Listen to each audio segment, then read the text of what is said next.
Hi everyone, welcome to Predera's AIQ. In this video, we will see how to use parameters in workflow. To do that, we have to go to AIQ where the project is already hosted. First, we have to select a project, then go to Automate and select Workflow, and then create a new workflow. So here we will create a simple workflow which runs a Python script and that will echo the parameters that is passed to it. So we will see how to use parameters in the workflow to dynamically change the values when we run the workflow. So let's call this workflow parameters demo. Model name also we put as the same. After this, we need to go to the parameters section to put the parameter of the workflow called person name and give it a default value, say for example Alexander. There's also an option to put multiple parameters, but for this demo we are just using a single parameter. Then we will go to add step where we will run the testing code. Let's call this echo-parameter. Then we will point this to the source, which is a simple Python script that takes a command line parameter called name, and the value passed for this parameter is printed.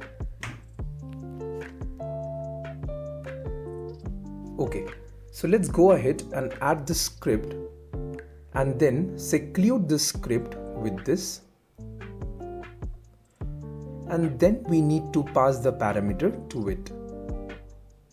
The way to pass the parameter is to wrap it inside the curly braces and preface the parameter name with workflow.parameters.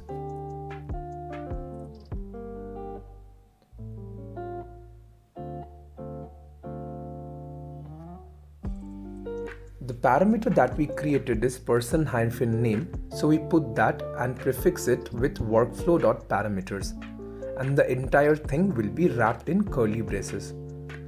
That is how we use parameters in any part of the workflow. This could be in command or in any other input fields such as git URL or a revision directory. This could also be a part of data inputs. It could be the bucket name, key, or path. So we can use a parameter anywhere where we can provide an input in the workflow, and we do this using Python. So now let's save the workflow.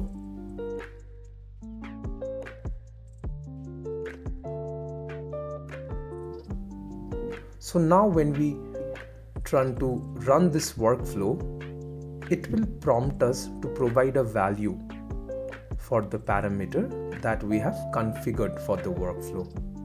So we have the name as persons-name and value as Alexander, which we have given previously. Let's run this with the default value.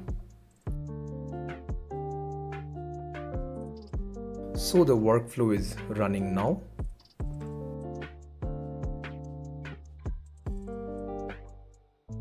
So if we see the workflow run details, we can see that the parameter here is Alexander.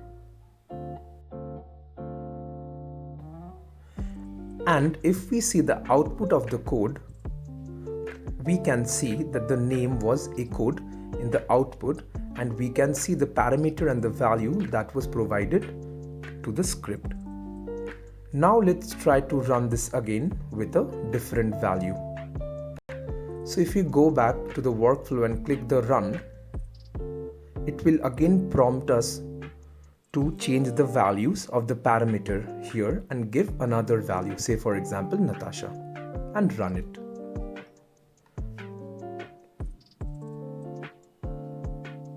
Now we can see it has created a new workflow and it's currently running. Let's go and check the output. Now if we go to the workflow run details, we can see that the value that was passed for the parameters is now changed. And now it's Natasha instead of Alexander. The output is also echoed correctly to the name that has been provided. So that is how we create workflows with parameters and dynamically change the values whenever we create a workflow. Thank you.